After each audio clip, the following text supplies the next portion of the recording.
Bonjour tout le monde.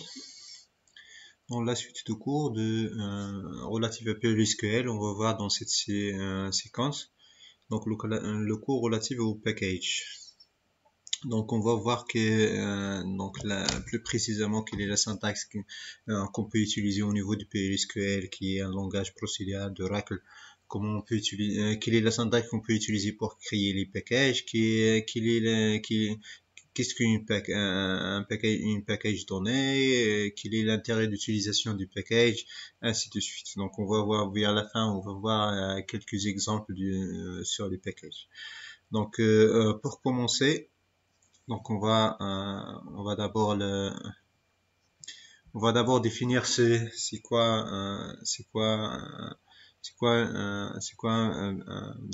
un package.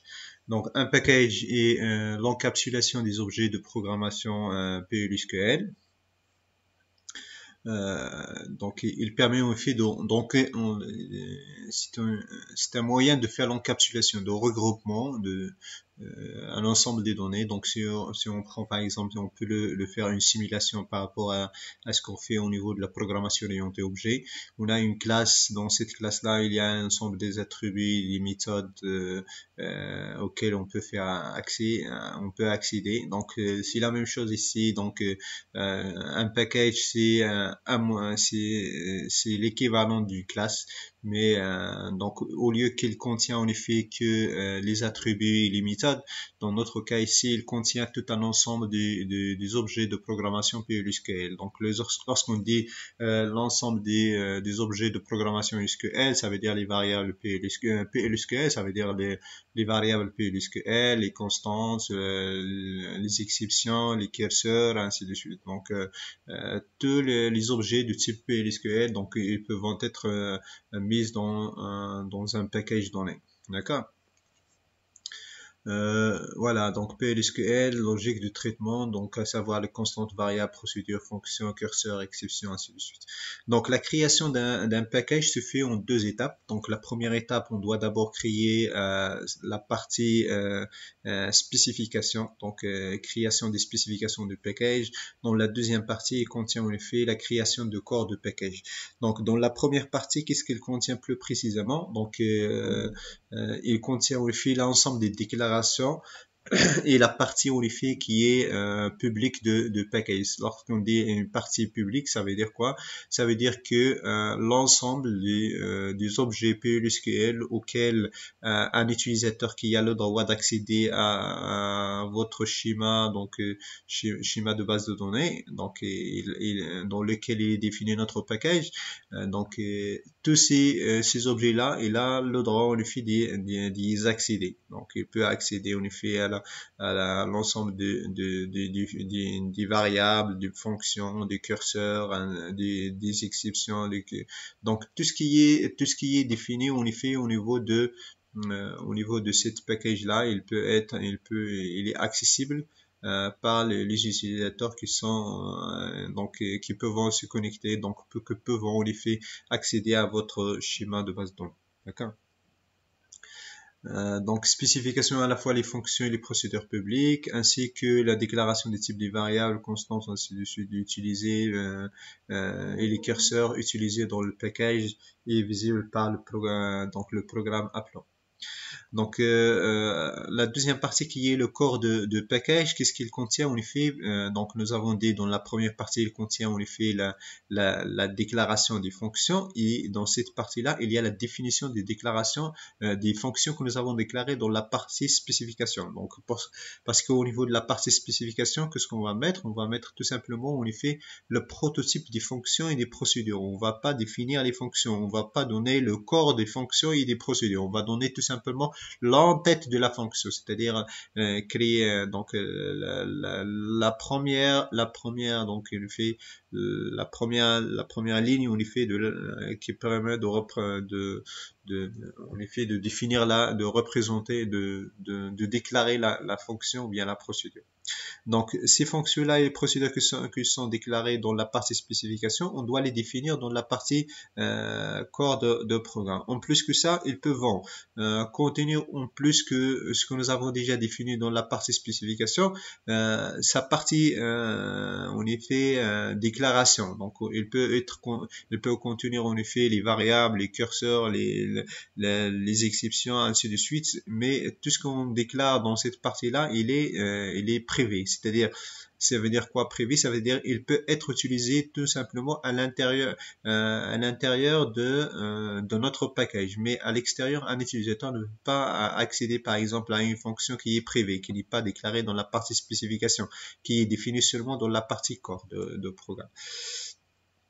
Peut également contenir de code qui sera exécuté chaque fois, chaque innovation de package. Donc, ce qu'on appelle le bloc d'initialisation, on va le voir par la suite. Donc, ce code-là va être exécuté chaque fois qu'on invoque, qu'on fait appel au package. Donc, nous avons dit que la définition d'un package au niveau de PLSQL, ça se passe par deux étapes. La première étape, c'est donc la définition des spécifications de notre package, puis on donne le corps de package. Donc, qu'est-ce que contient la première partie? C'est la partie publique de package, c'est-à-dire à laquelle tous les utilisateurs peuvent accéder pour les utiliser. Donc, toutes les fonctions, les procédures qui sont déclarées dans cette partie-là, elles sont accessibles par les utilisateurs qui ont le droit d'accéder donc à votre schéma de base de données.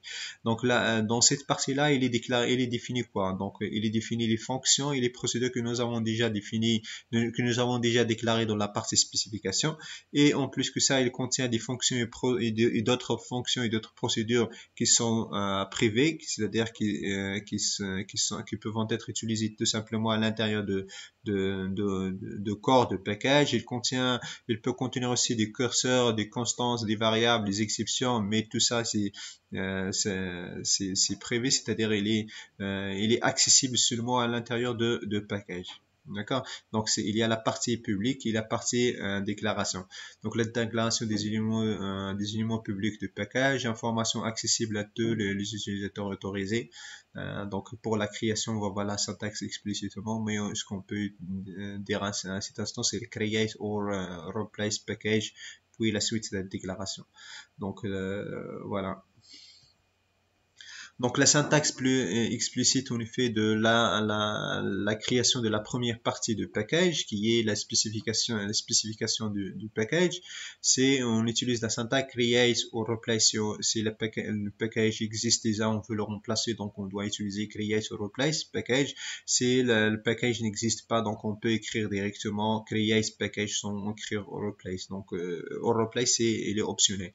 Puis on donne le nom de package, par exemple donc les employés ou donc pardon service de gestion des employés, par exemple service de gestion des employés, donc qui contient par exemple l'ensemble des fonctions qui permettent le fait de gérer les employés, par exemple gestion des achats qui permet de gérer les factures, les produits, ainsi de suite. Donc chaque package contient un nom, donc on est libre en effet au niveau de nom, qu'on respecte les critères des identificateurs au niveau d'Oracle. Donc que l'on use de définir, donc ici c'est à donner en effet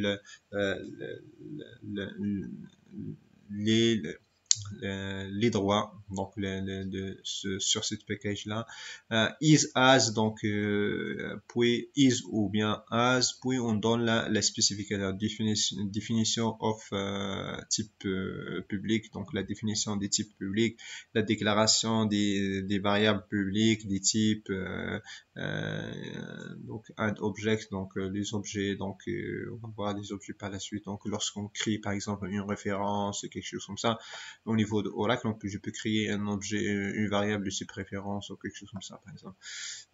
Déclaration des exceptions, le param qui permet d'assigner un numéro d'une exception à un nom d'exception donné, déclaration du curseur, les procédures et les fonctions, donc les en-têtes des procédures et des fonctions. ainsi de suite. Vers la fin, pour terminer cette partie-là, on écrit and package name, donc le nom de package, donc le nom de package à la fin, donc il est optionnel, c'est-à-dire je peux écrire directement seulement create ou replace package, et vers la fin je vais écrire and seulement. Donc cette partie-là, tout ce qui est déclaré dans cette partie-là, il est accessible par les utilisateurs qui ont le droit d'accéder à votre schéma de base de données. Donc après ça, donc on doit définir la deuxième partie qui est quoi? Qui est la, le corps de notre package. Pour le créer, on utilise la syntaxe suivante, create or replace package body. Donc par rapport à la seule différence par rapport à la syntaxe que nous avons utilisée d'alors, c'est que nous avons ajouté ici le mot body qui permet en effet de spécifier que ce qui suit c'est le corps de notre package. Donc package name, donc c'est le nom de package, c'est le même nom que nous avons utilisé tout à l'heure. Voilà, donc ici package name, le nom de package que nous avons utilisé ici doit être correspond en fait à le même nom que nous avons ici. Donc ISO as, puis on donne les spécifications de PLSQL. Donc cette spécification c'est quoi? C'est la déclaration des variables privées, la déclaration des enregistrements privés, la déclaration des curseurs privés, la déclaration des exceptions privées. Donc lorsqu'on dit privé ici, c'est-à-dire ces variables là, ces enregistrements, les curseurs, les exceptions, ils sont accessibles et utilisables par les fonctions et les procédures qui sont définies dans cette partie-là. Donc, entre create et and, en effet de la fonction. Donc, pardon, ici, normalement, il y a un and, voilà, c'est existe, mais il n'est pas encore affiché. Donc voilà, donc il y a un entre create et and. Donc ici je peux donner un bloc d'initialisation, mais il est optionné. C'est le bloc d'initialisation, il contient des instructions PLSQL qui peuvent être qui doivent être exécutées à chaque invocation, donc à chaque appel de package. Donc s'il y a des instructions à faire, des tests ou quelque chose, de traitement à faire chaque fois qu'un utilisateur fait appel à un package, donc on doit mettre ce traitement entre begin et end. Sinon, on enlève cette partie-là où on aura tout simplement create or replace package body, le nom de package, puis les spécifications et end à la fin. Alors pour les spécifications, je veux revenir ici pour terminer. Donc il peut contenir aussi la définition des procédures, la définition des fonctions, la définition des fonctions et des procédures que nous avons ici, nous avons au niveau des spécifications, ce sont la définition des fonctions et des procédures que nous avons déjà déclarées au niveau de la partie spécification. Donc les fonctions, donc header of a function and procedure, donc les entêtes des fonctions et des procédures que nous avons ici. À noter ici qu'on peut avoir aussi la déclaration des fonctions et des procédures au lieu d'avoir tout simplement les entêtes. Comme je peux définir ici les fonctions qui sont privées, qui peuvent être utilisées seulement à l'intérieur d'un package. Donc l'identificateur de la spécification et de corps du package doivent être le même, c'est-à-dire ce nom-là et doit être le même que celui en effet celui utilisé le moment de la création de spécification de package. Voilà, donc voilà, on va donner donc un exemple. Exemple 1, create or replace package gestion des employés. Donc dans cette spécification, donc ça c'est la partie spécification parce que j'ai pas donné en effet le mot-clé, j'ai pas utilisé le mot-clé body. Donc, j'ai déclaré une variable qui est variable globale publique. C'est une variable globale, c'est-à-dire il peut être utilisé par toutes les fonctions définies dans le package gestion des employés. Et public, c'est-à-dire elle peut être aussi accédée par un utilisateur qui a le droit d'accéder au schéma d'utilisateur en écrivant le nom de package pour le nom de la variable. Puis ici on a des fonctions, on a déclaré les fonctions, une fonction publique, c'est la fonction f augmentation. et qui prend en paramètre le numéro d'employé, qui est de type, c'est un paramètre d'entrée qui est de type le même type que donc l'attribut numéro d'employé au sein de la table employé, et il prend en paramètre aussi le pourcent, donc le pourcentage où il fait d'augmentation. Et puis ici il y a une procédure qui est publique. Vous voyez ici j'ai donné tout simplement aussi ça, ce qu'on appelle prototype de la fonction ou bien l'entête de la fonction. Donc function, le nom de la fonction, les paramètres, quel est le type de retour. La même chose ici, c'est le prototype de la procédure. Procédure, le nom de la procédure, c'est test augmentation. Elle prend en paramètre le numéro de l'augmentation et le pourcentage d'augmentation, en effet, et j'ai mis un point virgule. C'est-à-dire ça, c'est le prototype de la fonction. D'accord? Donc, de la procédure. On a le prototype de la fonction, déclaration de la fonction et déclaration de la procédure. And le nom de le package gestion employé. Donc ça, ce que nous avons fait ici, c'est nous avons donné la spécification de notre package, mais la définition, le détail aussi, le corps de cette fonction-là, f augmentation et test augmentation, on l'a pas encore donné. On va le définir dans la deuxième partie. Create or replace package body. Donc nous avons ajouté ici, comme vous le pouvez le voir, body, le mot-clé body, gestion d'employé is. Donc ici, on a déclaré une autre variable qui est variable globale. Ah oui, c'est une variable globale, mais qui est privée. Ça veut dire quoi, global privé? Global, ça veut dire il peut être il est accessible par toutes les fonctions de le package, à savoir par exemple la première fonction et la première procédure ici affiche salaire, puis la fonction augmentation, puis la deuxième fonction qu'on va voir par la suite. Donc ça, c'est une variable globale à ces fonctions-là. Il est privé parce que un utilisateur, par exemple, qui va faire appel à cette package-là, il n'a pas le droit en effet d'accéder à cette variable-là. Donc c'est pour cela il est privé. Donc c'est une variable globale à les fonctions au niveau du package, mais il est privé par les autres utilisateurs externes. En effet, donc les utilisateurs de package. Il est privé pour les utilisateurs de package, mais il est global pour les fonctions, les procédures de package. Donc voilà, donc nous avons défini ici une procédure privée. Ça veut dire quoi une procédure privée? C'est une procédure qui n'est pas spécifiée, qui n'est pas donnée dans la partie spécification, à savoir ici procédure affiche salaire. Vous pouvez remarquer ici, si on revient vers la partie spécification, on n'a pas ici la procédure affiche salaire. On a F augmentation et test augmentation. Donc c'est pour cela on a dit que affiche salaire, c'est une procédure qui est privée. Ça veut dire quoi privée? Ça veut dire il peut être utilisé par d'autres fonctions de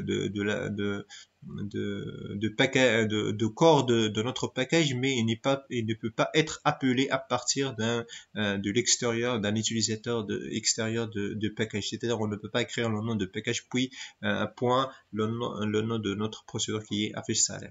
D'accord. Donc, qu'est-ce qu'il permet de faire cette procédure-là? Et elle contient un curseur qui permet de sélectionner tous les employés. Et qui permet en effet de parcourir, ouvrir le curseur. Le curseur, c'est curseur employé. Donc, ouvrir le curseur, faire parcourir le résultat de curseur en utilisant la boucle loop.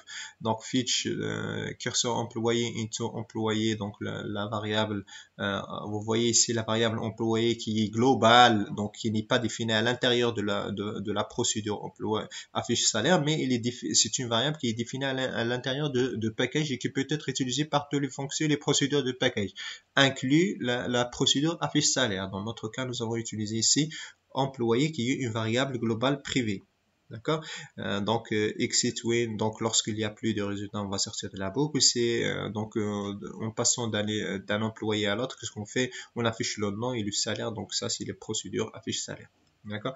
Donc ici, ce que nous avons ici, c'est nous avons un employé, donc une variable qui est de type enregistrement, donc employé route type, donc une variable privée et on a une procédure privée. Donc la deuxième partie, c'est quoi? Elle contient la définition des deux fonctions publiques. Donc fonction publique, la fonction publique et la procédure publique. Donc la fonction augmentation qui prend en paramètre le numéro de l'employé et le pourcentage d'augmentation et qui retourne un number, donc qui est quoi? Qui est le nouveau salaire le nouveau salaire de l'employé après l'augmentation. Donc nous avons déclaré ici une variable qui est quoi? C'est une variable locale à la fonction. Donc local à la fonction n'est pas accessible qu'à l'intérieur de cette fonction-là. Donc salaire employé qui est de même type le type de l'attribut salaire de la table employé. Donc qu'est-ce que nous avons fait ici? Nous avons sélectionné salaire into la variable salaire from employé numéro d'employé égal à numéro d'employé qui est passé en paramètre. Donc ici que nous avons fait, nous avons sélectionné le salaire de l'employé dont le numéro il est passé en paramètre. Donc s'il l'a trouvé, donc if SQL, donc ça veut dire quoi? SQL ici c'est le dernier curseur implicite exécuté. Donc le curseur implicite qui est exécuté, c'est select, salaire, ainsi de suite. Donc s'il a trouvé des données, c'est-à-dire trouvé des résultats, c'est-à-dire il a trouvé l'employé, ben qu'est-ce qu'on va faire? On va mettre à jour update employé 7 salaire égale à salaire. Donc on va mettre son salaire égal à son salaire multiplié par le pourcentage d'augmentation. Normalement ici c'est quoi? C'est son salaire égal à son salaire multiplié par donc normalement c'est 1 plus le pourcentage d'augmentation, donc 0,5, ainsi de suite. Voilà. Voilà. Donc je fais la mise à jour du salaire, je fais une augmentation de salaire pour l'employé qui est passé en paramètre, puis salaire égal à salaire fois le pourcentage, donc on lui fait je fais la mise à jour de salaire pour que je puisse le retourner par la suite. Salaire égal à salaire. Donc, vous pouvez remarquer ici que la variable SAL n'est pas déclarée en effet dans notre fonction. Donc, vous voyez, c'est pas une variable de la fonction. Donc ici et même c'est pas une variable en effet qui est privée. Donc c'est quoi? C'est une variable que nous avons déclarée au sein de la spécification en effet de notre package. Donc c'est une variable globale qui peut être utilisée par la procédure affiche salaire et qui peut être utilisée par d'autres fonctions. Dans notre cas, on l'a utilisée dans la fonction f augmentation pour fixer sa valeur et en mettant la valeur de l'employé traité. D'accord, and f, puis je retourne la valeur de l'employé. Puis la procédure, une autre procédure publique, c'est la définition de la procédure que nous avons déjà définie au niveau des spécifications. Donc vous pouvez le remarquer ici. Donc nous avons la fonction f augmentation que nous venons de définir maintenant et une autre fonction, une autre procédure qui est publique, qui est test augmentation.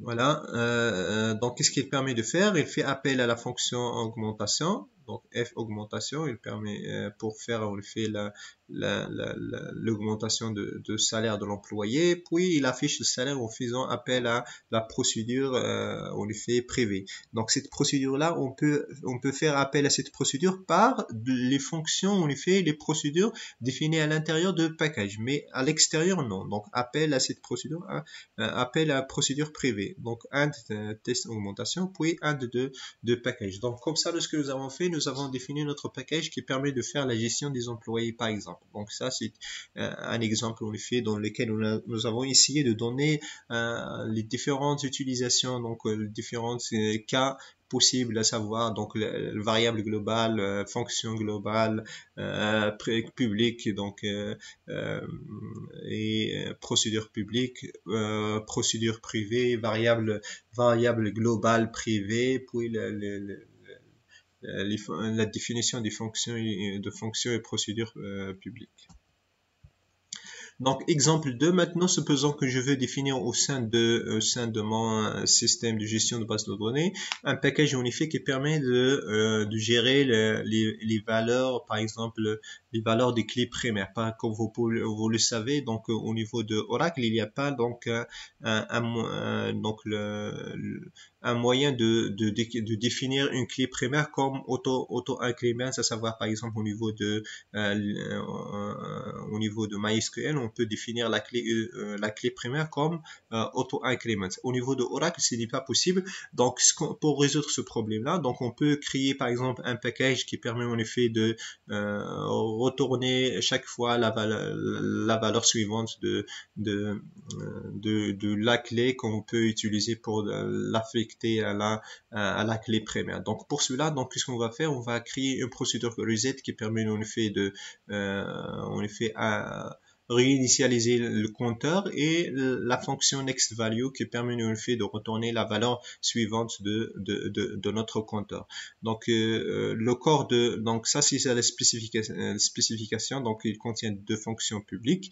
Donc le corps elle contient le compteur, la variable globale privée, c'est-à-dire cette variable il peut être manipulée tout simplement par package, mais à l'extérieur non.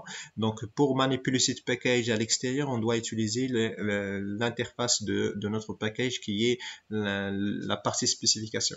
Donc on l'a initialisé par 0, la procédure reset is, donc qu'est-ce qu'elle permet de faire? La procédure qui permet de réinitialisation, elle permet tout simplement de remettre le compteur CPT à 0. Donc la fonction next value, qu'est-ce qu'elle permet de faire? Il incrémente d'abord le compteur parce qu'il commence par 0. Donc lorsqu'on l'incrémente pour la première fois, sa valeur ce sera 1. Il va nous retourner en effet la valeur 1 par exemple. Donc je vais enlever ça sur -1. Donc comme ça, il va nous retourner. Voilà, donc il va nous retourner 1. Donc la première valeur qui va être retournée, c'est 1. And de la fonction. Donc lorsque je vais faire appel encore une autre fois à la fonction next value, il va incrémenter. Donc sa valeur, ça sera était égal à 1. Il va l'incrémenter, ce sera égal à 2. Donc il va me retourner 2. Donc comme ça, chaque appel à la méthode next value, il va me retourner la valeur suivante que je peux utiliser par exemple pour la clé primaire ou bien pour un compteur donné pour l'accès par exemple les éléments d'une table ou quelque chose comme ça. Donc maintenant l'accès à un objet d'un package, c'est lorsqu'on dit un objet d'un package, par exemple une variable, donc une fonction, une procédure, etc. Donc l'accès à un objet d'un package est réalisé en utilisant la syntaxe suivante. Donc le nom de package pour accéder à l'extérieur de package pour accéder. Je parle maintenant à l'extérieur de package pour accéder les éléments de package. Je dois spécifier le nom de package, puis le nom de l'objet, liste des paramètres si l'objet prend des paramètres. Par exemple si la fonction prend des paramètres ou le procédure prend des paramètres. Donc exemple, je peux faire par exemple un appel à la fonction augmentation de package, donc en utilisant voilà, le nom de package c'est gestion employé.f augmentation qui est ici en rouge.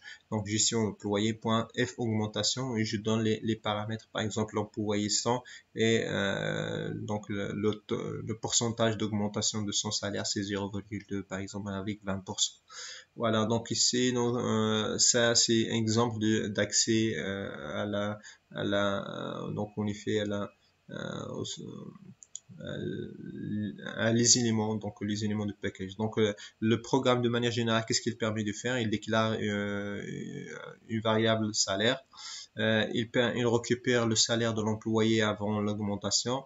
Puis on affiche le salaire de l'employé, donc dms-output.put-line qui permet d'afficher, donc c'est la procédure qui permet d'afficher au niveau de PLSQL, salaire de l'employé numéro 100 avant l'augmentation, toucha, donc il permet de convertir vers un number vers la chaîne de caractères. Donc il va l'afficher. Donc puis on va afficher après l'augmentation, on va afficher la valeur retournée par la f augmentation. Donc f augmentation, il va faire l'augmentation, il va retourner le nouveau salaire de l'employé, puis on va l'afficher. Donc pour le deuxième cas, donc on peut accéder par exemple à un next value, donc l'appel à la fonction next value, ainsi de suite. Donc je crois ici que l'appel à la fonction c'est parce que la fonction normalement il prend pas c'est à vérifier, reste à vérifier. est-ce que lorsqu'on enlève les parenthèses, donc normalement je dois enlever les parenthèses parce que la fonction ne prend pas pas de paramètres. Donc c'est à vérifier, hein. Je vais les laisser comme ça. C'est à vous de vérifier. On le fait au niveau de PLSQL. Est-ce que il permet d'en effet euh, en effet est-ce que je dois mettre des parenthèses pour la fonction s'il ne contient pas s'il ne prend pas des paramètres ou pas. D'accord? Donc, qu'est-ce que nous avons fait? Nous avons déclaré une B, donc pour le compteur de la boucle. Donc, lorsqu'on utilise ça, alors, donc à noter que lorsqu'on utilise for au niveau de PLSQL, j'ai pas besoin en effet de déclarer le compteur de la boucle for. Donc, si on utilise cette instruction-là ou pas, donc il n'y a pas de problème. Donc, on fait une boucle pour accéder chaque fois. Donc, il va nous retourner la première appel, il va nous retourner 1, 2, 3, 4, 5, ainsi de 4 à 8, ça veut dire il va afficher donc de 4 à 8, c'est donc 4 éléments, 4, 5, 6, 7, 8. Donc si on compte aussi 8, c'est 5 éléments. Donc il va afficher 1, 2, 3, 4, 5. D'accord? Par la suite, j'ai l'appel à cette méthode-là. Donc encore, il va afficher la valeur 6. Puis reset ici, il va remettre le compteur à 0. Puis l'appel à cette méthode de 4 à 10, il va afficher combien? Donc 10 moins 4, 6 plus 1, 6, 7. Donc il va afficher 1, 2, 3, 4 jusqu'à 7. Voilà. Maintenant, pour la suppression d'un package au niveau de la base de données, donc on utilise l'instruction drop package, le nom de package. Si je veux supprimer seulement le corps de package, je dois mettre un body. À noter que si on met directement drop package, le nom de package sans utiliser body, donc il va supprimer au niveau de la base de données, il va supprimer la spécification et la partie et le corps de package. Mais si je veux tout simplement supprimer le corps de package et laisser au niveau de la base de données sa spécification, donc je dois écrire drop package body, le nom de package. Voilà. Voilà, donc voilà, et à ce niveau-là, donc on arrive à la fin de cette séquence, donc qui permet dans le fait de définir, dans laquelle nous avons vu comment on peut définir un package, comment on peut le manipuler, quelles sont les différentes parties d'un package, comment on peut faire appel à un package, et comment on peut supprimer un package au niveau de PLSQL. Donc voilà, donc merci à votre attention, à la séquence prochaine, Inch'Allah.